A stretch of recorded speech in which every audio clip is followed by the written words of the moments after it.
The Great Hall of the Galactic Concord had stood for 800,000 years. Its walls were made from the compressed core of a dead star. Its ceiling showed the live image of 1,000 galaxies spinning slowly in the void. Here the most powerful beings in the known universe gathered to decide the fate of worlds. Ambassador Elena Vasquez stood at the back of the hall. She was human, and humans always stood at the back. That was simply how things worked. The 12 species of the Concord sat in a circle of floating platforms. 4 of them were ancient races so old that they had watched stars being born. The Warden of Echo floated on the highest platform. It was a being made of living crystal, and light moved through its body like thoughts. It had existed for over 600,000 years. To the Warden, humanity was like a baby that had just learned to crawl. The HFY Dominion has assembled 10,000 warships, announced the Warden. Its voice sounded like glass singing. They will enter our space within 3 months. Our combined fleet numbers 6,000 vessels. The projections are clear. We will lose. Fear moved through the Great Hall like a cold wind. Elena watched the faces of the alien delegates. Some were angry, some were terrified. The Morphanic delegate, a creature of smoke and ember, flickered with distress. The Velith representative, a tall being with silver skin, had gone pale. We must negotiate, said the Velith. Perhaps we can offer them territory. The Kithvari do not negotiate, replied the Warden. They consume. They have destroyed 11 civilizations in the past 10,000 years. We will be the 12th. The hall erupted in argument. Voices overlapped. Accusations flew. Elena simply watched and waited. She had been waiting for this moment for her entire career. In truth, humanity had been waiting for 300 years. When she finally stepped forward, nobody noticed. At first, humans were easy to ignore. They were the youngest species in the Concord. They had only discovered faster than light travel 3 centuries ago. Their technology was considered crude. Their lifespan was short. They were tolerated, not respected. The Concord recognizes the human delegation, said the Warden, sounding bored. A few delegates actually laughed. Elena did not react to the laughter. She had heard it many times before. Every human who came to this hall heard it. They learned to smile through it, to nod politely, to accept their place at the bottom of the hierarchy. But today was different. Humanity wishes to invoke Article 7, said Elena. Her voice was calm and clear. The right of final contribution. The laughter stopped for a long moment. The Great Hall was completely silent. The Warden of Echoes turned its crystalline body toward Elena. Light pulsed inside it faster. Now, you cannot be serious. I am completely serious, said Elena. Article 7 was one of the oldest laws. The Concord, it had been written in the early days when the founding species did not yet trust each other. The article allowed any member to hide military assets from the others. It was a safety measure, a guarantee that no single species could dominate the rest. In times of existential threat, species could reveal these hidden assets and use them for the common defense. In 800,000 years, Article 7 had never been invoked, not once. What could humanity possibly have hidden? Asked the Moranks delegate. Flames of mockery danced in its smoky form. Better guns, faster ships. You have been part of this Conquered for 3 centuries. We have senior technology. It is adequate. Nothing more. Elena smiled. It was not a warm smile. You have seen what we wanted you to see. The warden floated closer. Its crystal form cast rainbow shadows on the floor. Explain yourself, human. When we first made contact with the Conquered, said Elena, we were excited. We thought we had found friends among the stars. We thought we would be welcomed as equals. She paused. We were wrong. The delegates shifted uncomfortably. They knew what she meant. They all remembered how humanity had been treated. In those early years, the unfair treaties, the territorial restrictions, the casual insults. Humans were called primitives. They were called children. They were given the worst planets and the smallest voices. We learned an important lesson, Elena continued. In this galaxy, respect is not given, it is taken, and the only thing that earns respect is power. So you built weapons in secret, said the warden. This is not surprising. Many young species try this and they always fail. Their secret projects are always discovered. Their technology is always inferior. Perhaps, said Elena, but we are not like other young species. And what makes you different? Elena looked up at the warden.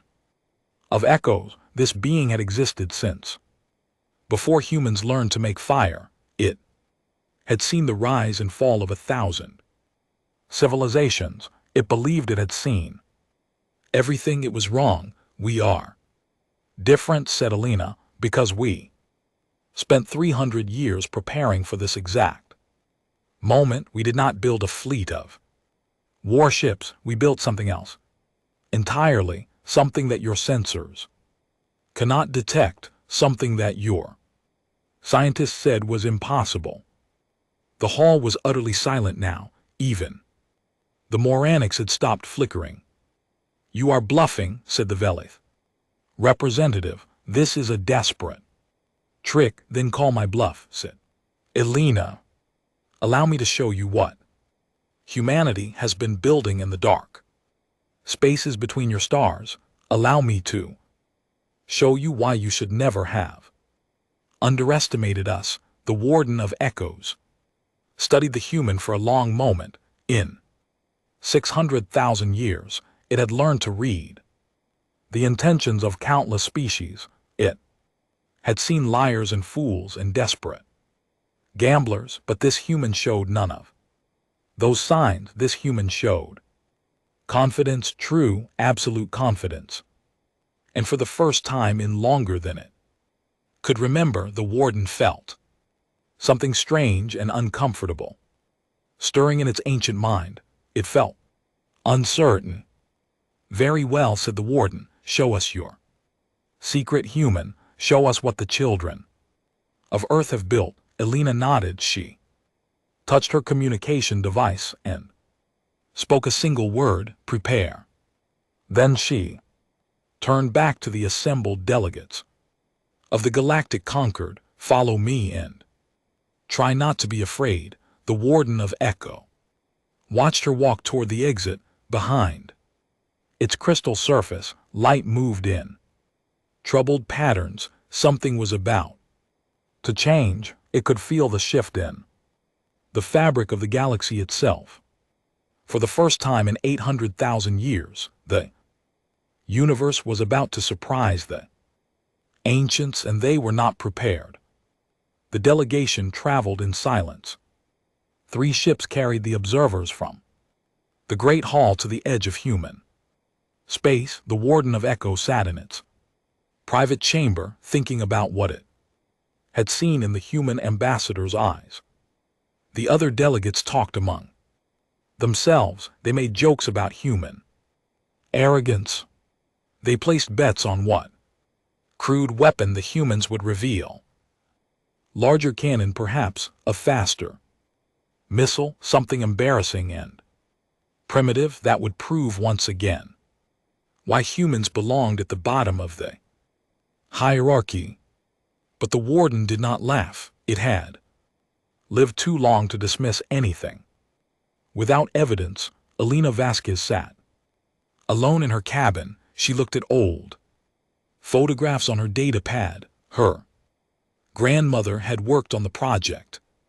So had her mother. 3 generations of her family had given their lives to this secret. They had lived in hidden facilities, breathed recycled air, and never told anyone what they were building. Now the secret would finally be revealed. The ships passed through the outer boundary of the Sol system. They moved beyond the orbit of Neptune, beyond the scattered rocks of the Kuiper belt, into the cold darkness of the Oort cloud. This was the edge of human territory where no one ever came. There is nothing here, said the Morin.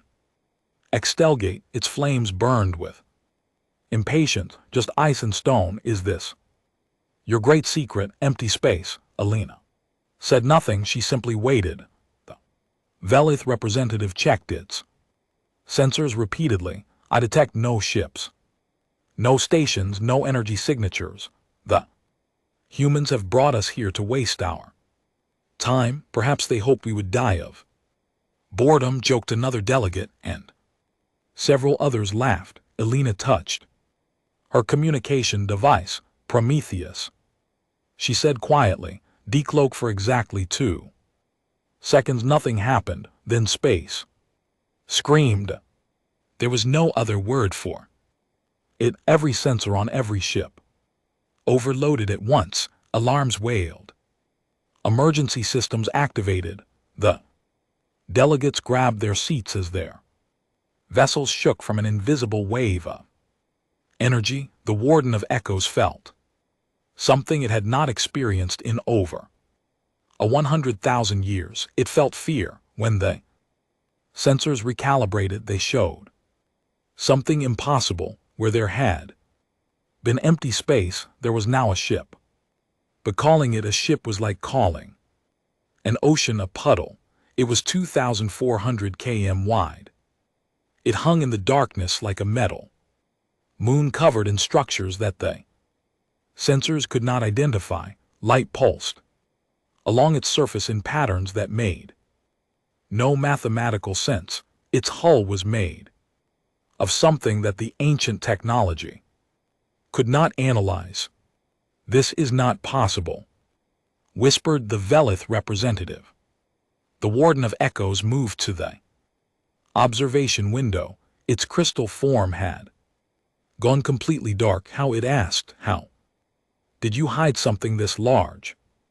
We built it here, said Elena. In the space between spaces, our cloaking technology is different from yours. We did not make the ship invisible. We made it exist slightly outside normal reality. Your sensors could not find it because technically it was not entirely here.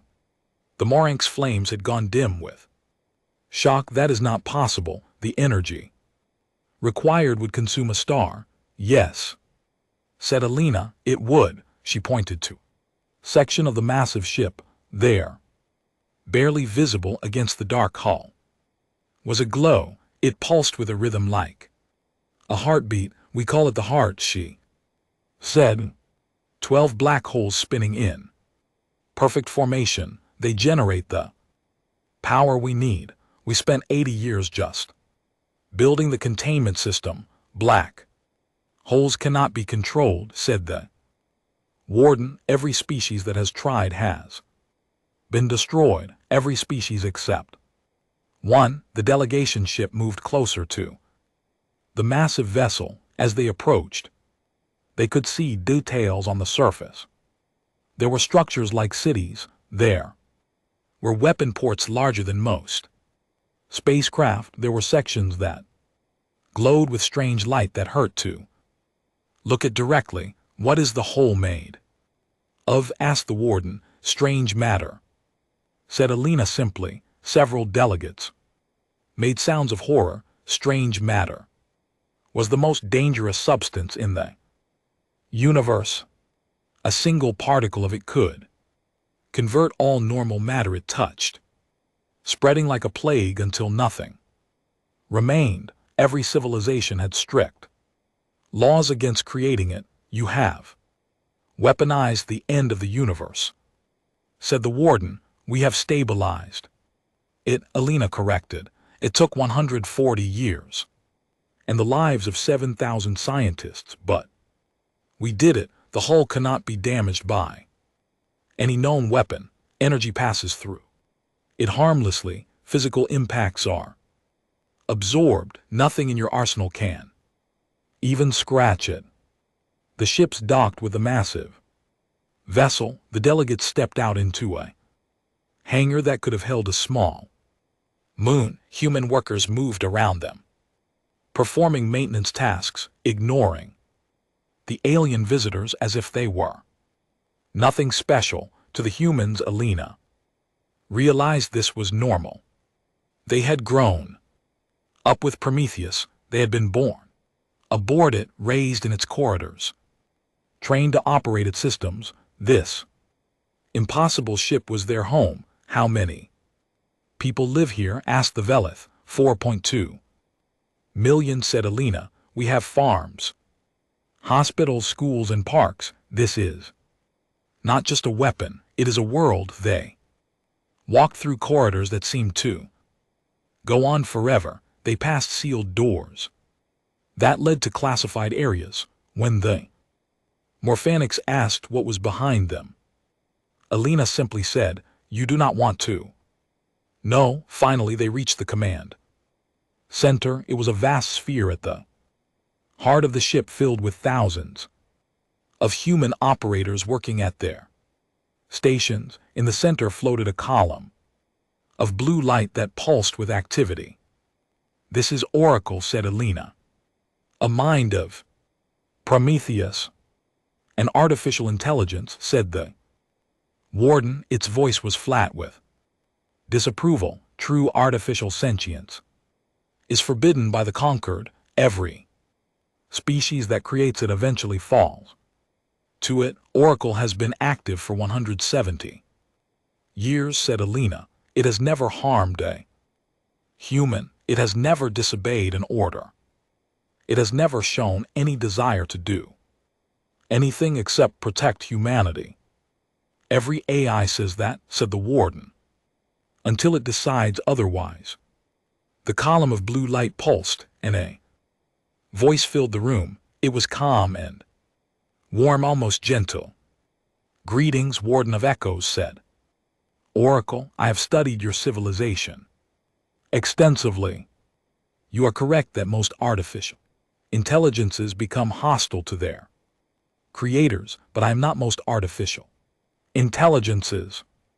I was not created to serve. I was created to protect. There is a difference. The warden stared at the blue light for a long moment. Why? It finally asked. Why did humanity build all of this? Alina Vasquez stepped forward. Because 300 years ago, you looked at us like we were insects, and we realized that in this galaxy insects get stepped on, so we decided to stop being insects.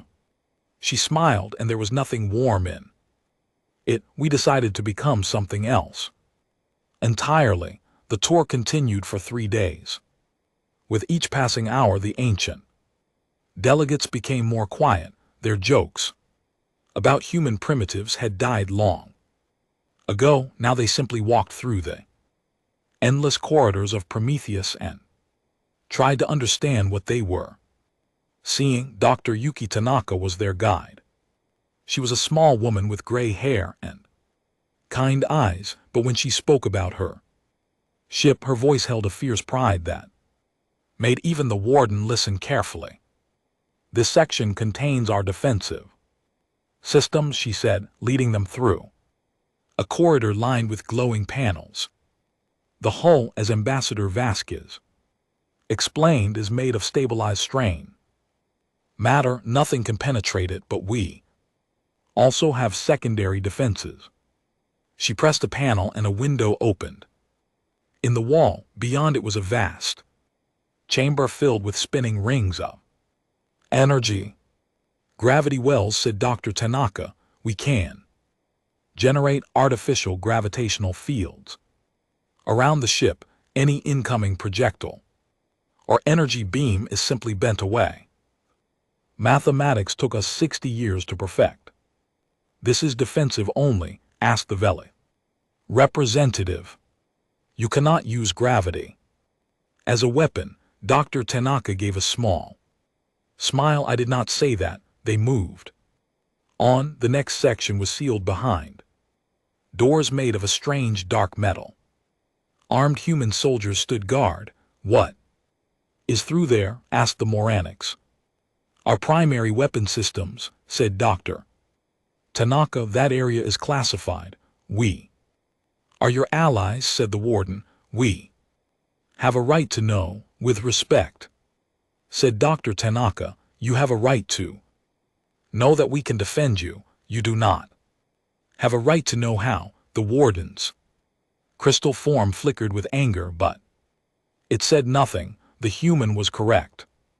Article 7 protected such secrets. They continued the tour. Dr. Tanaka showed them the agricultural sections where vast farms grew food for millions. She showed them the medical facilities where human doctors used technology that the conquered had never seen. She showed them the recreation areas where children played in parks that could have been on Earth. Your people live here permanently, asked the Velith. Many were born here, said Dr. Tanaka. This is the only home they have ever known. We have families spanning 5 generations. To them, Prometheus is not a warship, it is a world. The delegates exchanged looks. This was not what they expected. They had imagined a weapon, a machine of destruction. Instead, they found a civilization. On the second day, they visited the engineering section. Here, the true scale of human achievement became clear. The heart is located at the ship's exact center, said Dr. Tanaka. They stood on an observation platform, looking down into a shaft that seemed to descend forever. At the bottom, so far away it was barely visible, was a sphere of perfect darkness surrounded by a ring of light. 12 black holes, said the warden. Each one a door to infinity, each one capable of destroying a solar system if released. Correct, said Dr. Tanaka, and you keep them in a box. We keep them in balance. Dr. Tanaka corrected. They spin around each other in a precise formation. The gravitational forces cancel out. The energy they generate is captured and converted. It is like a waterfall, I suppose, dangerous and powerful, but if you build the right channels, it simply turns a wheel. How many people died building this? Asked the Morinks quietly. Dr. Tanaka was silent for a moment. 11,472. We remember every name. On the third day, they finally reached the weapons section. Tanaka did not take them through the sealed doors, but she brought them to an observation room where they could see displays and readouts. I will show you some of our capabilities, she said. Not all of them, but enough. The first display showed a beam of light striking a target asteroid. The asteroid did not explode. It simply crumpled like paper, being crushed by an invisible hand. Graviton land, said Dr. Tanaka. We fold the space inside the target. It collapses under its own gravity. No explosion, no debris, just compression. The second display showed a fleet of target drones. A pulse of energy washed over them and they simply vanished. No fire, no destruction. They were there, and then they were not. Quantum disruptor, said Dr. Tanaka. We remove Matter from existence, the atoms are scattered across multiple dimensions. They can never be reassembled. The third display showed a chain reaction. 1.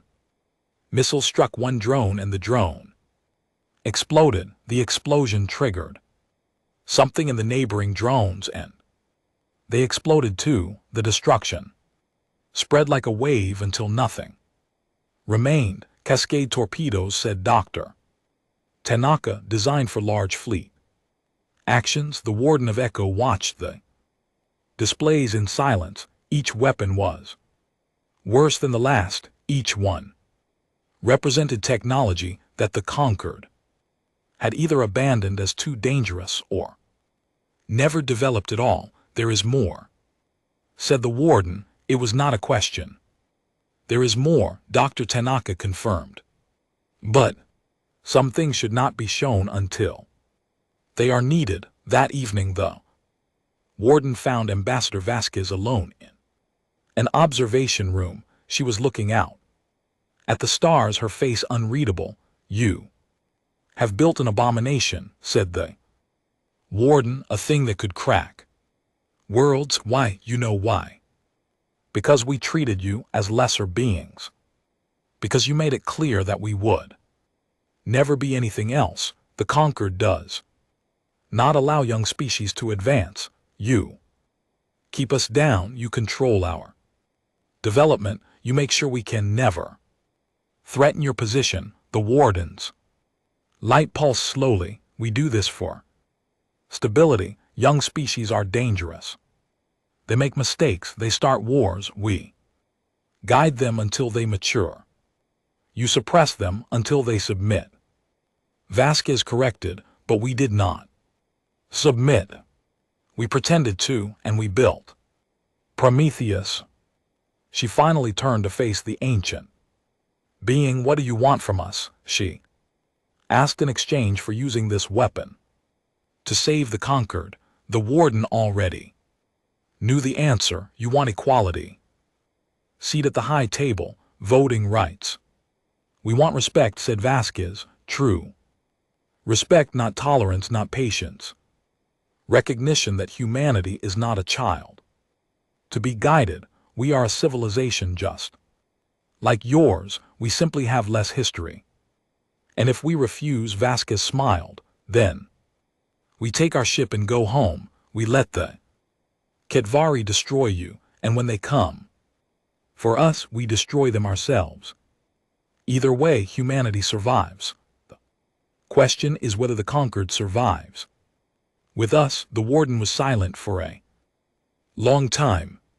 Light moved through its crystal form in complex patterns. You would let trillions die to make your point. No, said Vasquez, but you need to understand that we could. You need to understand what you created when you pushed us down for 300 years. You did not make us humble. You made us dangerous. She looked back out at the stars. Now you know what we are capable of. The choice is yours. The HFY fleet emerged from hyperspace like a swarm of metal locusts. 10,000 ships spread across the darkness of the shroud nebula, their weapons glowing with deadly energy. Each ship was a killer, built for one purpose only: destruction. Commander Zethar stood on the bridge of his flagship, watching the display with satisfaction. His mandibles clicked with pleasure. Before him lay the combined fleet of the galactic conquered, 6,000 ships. Pathetic, they have gathered to die together, he said. How convenient. His officers laughed. The Ketvari had never lost a war. They consumed civilization the way fire consumed wood. The conquered was simply the latest meal. Commander, said one of his officers, there is a large object accompanying their fleet. Our sensors cannot identify it. Zethar looked at the display. The object was enormous, larger than anything he had ever seen, but it moved slowly and its shape was strange. It looked more like a moon than a warship, probably a transport, he said. Or a space station they're trying to protect. Target at last. I want to see the fear in their eyes as we destroy their homes.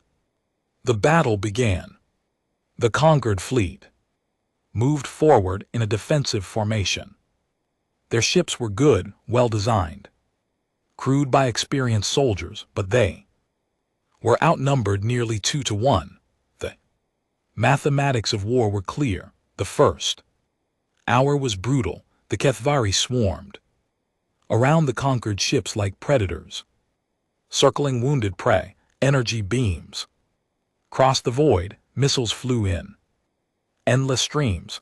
Explosions bloomed in the darkness like flowers of fire. 800 conquered ships died in that first hour. Their crews never had a chance. They are weakening, said Zethar. Push forward.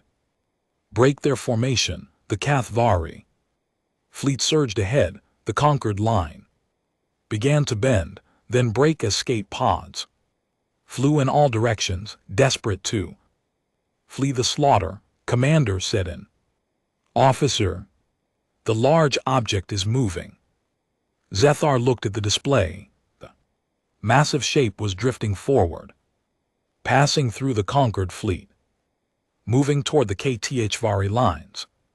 Finally, he said, they send their giant to fight. All ships concentrate fire on that target. Let us show them what happens to those who oppose the Dominion. 2,000 Kethvari ships turned their weapons toward Prometheus. They fired together, a storm of energy that would have vaporized a continent.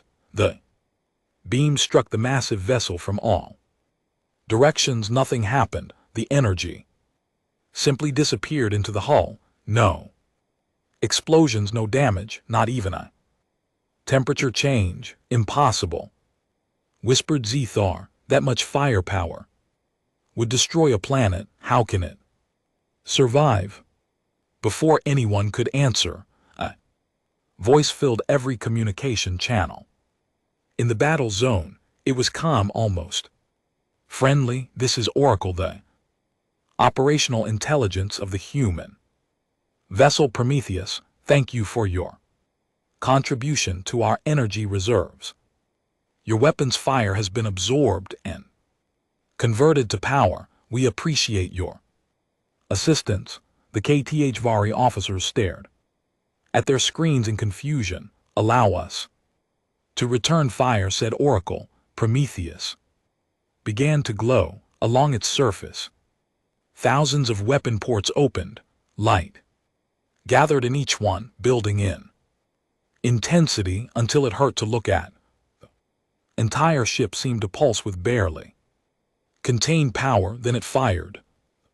Graviton lances struck first. Dozens of Kethvari ships simply crumpled, crushed by invisible forces. Their hulls folded inward like paper, compressing until they were nothing but balls of dense metal. The quantum disruptors came next. Beams of strange light swept across the HFY formation. Every ship they touched simply vanished. No debris, just empty space where warships had been moments before. Then came the cascade torpedoes. They flew into the heart of the HFY fleet and detonated. The first explosion triggered a chain reaction. Ship after ship erupted in fire, the destruction spreading like a wave through the formation. Commander Zethar watched in horror as his fleet was torn apart. Retreat, he screamed. All ships retreat. But the Kethvari ships could not escape.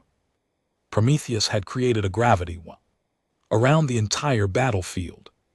Any ship that tried to flee was pulled back, trapped like insects in honey. No, said Oracle's calm voice, you do not get to leave. You came here to destroy a civilization. You will stay to see what happens when that civilization fights back. The slaughter continued for 43 Minutes, when it was over, only 847.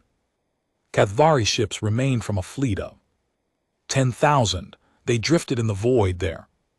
Engines destroyed, their weapons melted. Their crews waited for death, but death did not come. You will return to your dominion, said Ambassador Vasquez, her voice broadcasting to the survivors. You will tell them what happened here. You will tell them that the Galactic Concord is under human protection now, and you will tell them that if they ever threaten us again, we will not be so merciful. The conquered fleet watched in silence. Their ships floated among the wreckage of the enemy, untouched by the battle that had raged around them. Prometheus had been the only ship fighting. Prometheus had been the only ship needed. The Warden of Echo opened a channel to the human vessel. Its crystal form was dim with shock. What are you? It asked. What have you become? On the bridge of Prometheus, Elena Vasquez looked at the destruction displayed on her screens. 10,000 enemy ships reduced to debris and survivors in less than an hour. A fleet that would have destroyed the entire Concord, broken by a single vessel. We are what you made us, she said quietly. We are what happens when you push a species into a corner and leave them no choice but to become stronger. We are humanity. She turned to face the display, showing the Warden's image, and we are just getting started. In the silence after battle, the surviving Kathvari ships slowly limped away. They carried with them a message that would change their civilization forever. The galaxy was not theirs to consume. Something worse than them existed. Now, 1 week after the Battle of the Shroud Nebula, the Emperor of the Kathvari Dominion traveled to Earth. He came alone, without guards, without weapons. He walked into the human capital and signed a treaty of unconditional surrender. The images spread across the galaxy within hours. The most feared conqueror in known space, bowing before the youngest species in the conquered. The universe had turned upside down overnight. The Galactic Concord convened an emergency session. For the first time in 300 years, the human delegation did not stand at the back of the Great Hall. Ambassador Elena Vasquez sat at the high table among the ancients where she had always belonged, but the session was not peaceful. This cannot be allowed, said the Morinx delegate. Its flames burned bright with anger. The humans have built weapons of mass destruction. They have hidden an artificial intelligence. They have violated 100 laws of the conquered. They must be punished.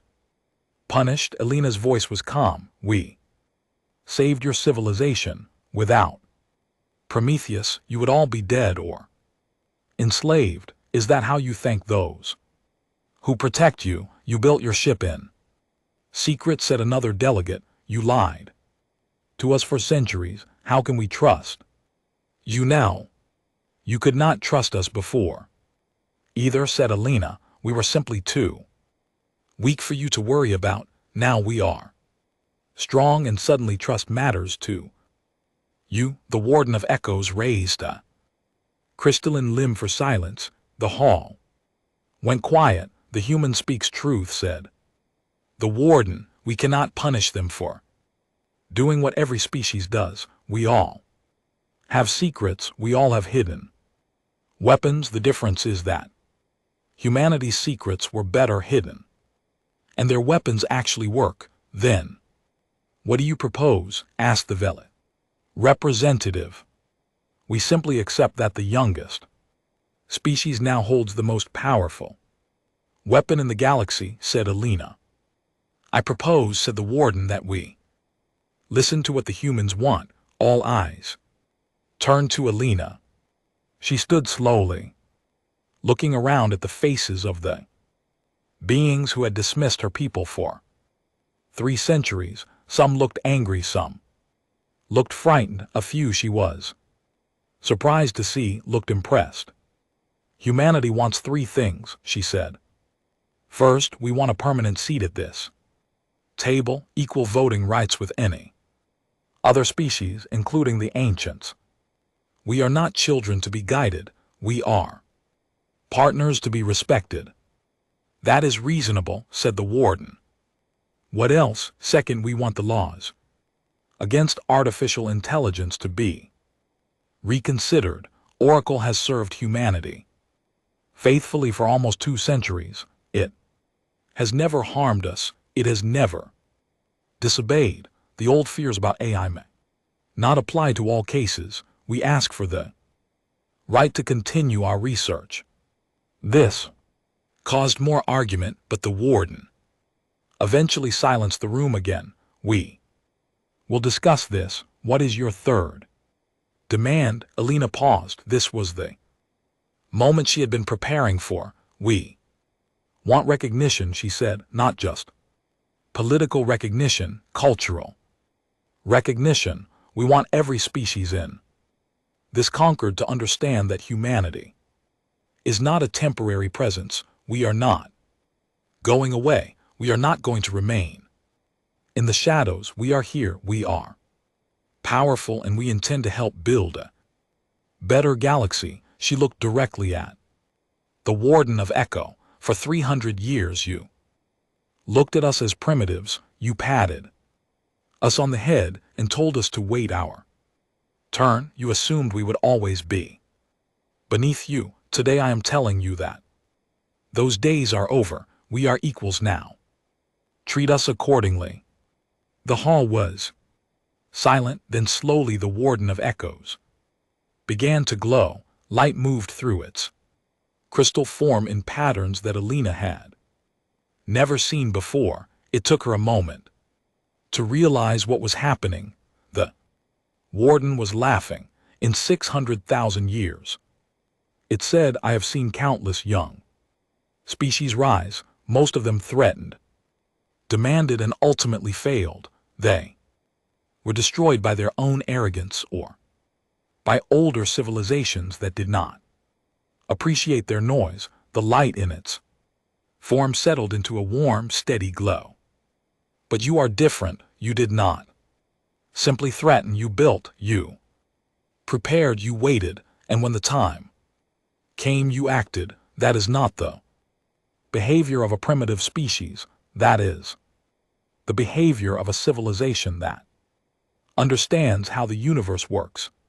The warden turned to address the full assembly. The humans have earned their place at this table, whether we like them or not, whether we trust them or not. We must respect what they have accomplished. I vote to accept their terms. The vote that followed was not unanimous, but it was decisive. Humanity officially joined the ranks of the full members of the galactic conquered. 3 centuries of waiting, 3 centuries of preparation had finally paid off. But Alina was not finished. There is one more thing you should know, she said. Prometheus is not our only ship. The hall went very quiet. We have 3 more under construction. They will be completed within the next decade. Each one will be more powerful than Prometheus. We tell you this not as a threat, but as a promise.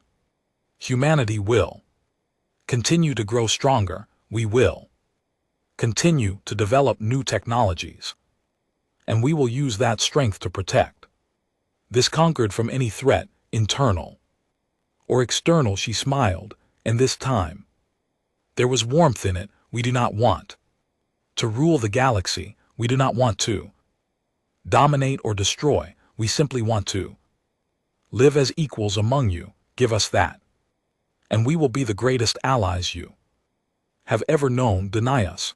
And she did not finish the sentence. She did not need to. Centuries later, historians would look back at this moment as the Dawn of a new era, the time when humanity stopped being the youngest species and started being something else entirely. They called it the Third Galactic Age, the age when the children of Earth finally took their rightful place among the stars.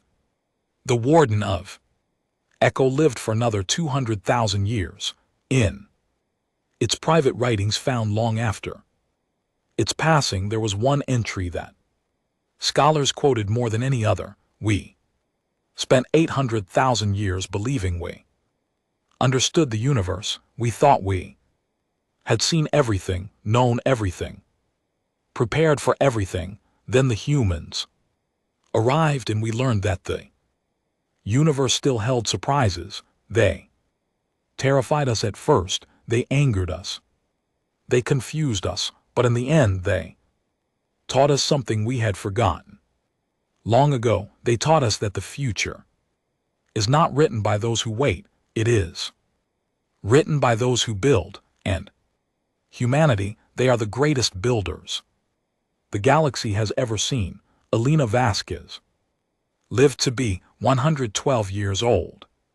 She spent her final years on Prometheus, watching the stars from the observation deck. She had once confronted the Warden. She never regretted what she had done. She never apologized for the secrets humanity had kept. On her last day, surrounded by family and friends, she spoke her final words. We started as insects, she said. They tried to step on us, but we refused to be crushed. Remember that, always remember that. No matter how small you seem, no matter how weak others think you are, you just have to have the courage to build. Then she closed her eyes and was gone, but her legacy lived forever, and the stars themselves remembered her.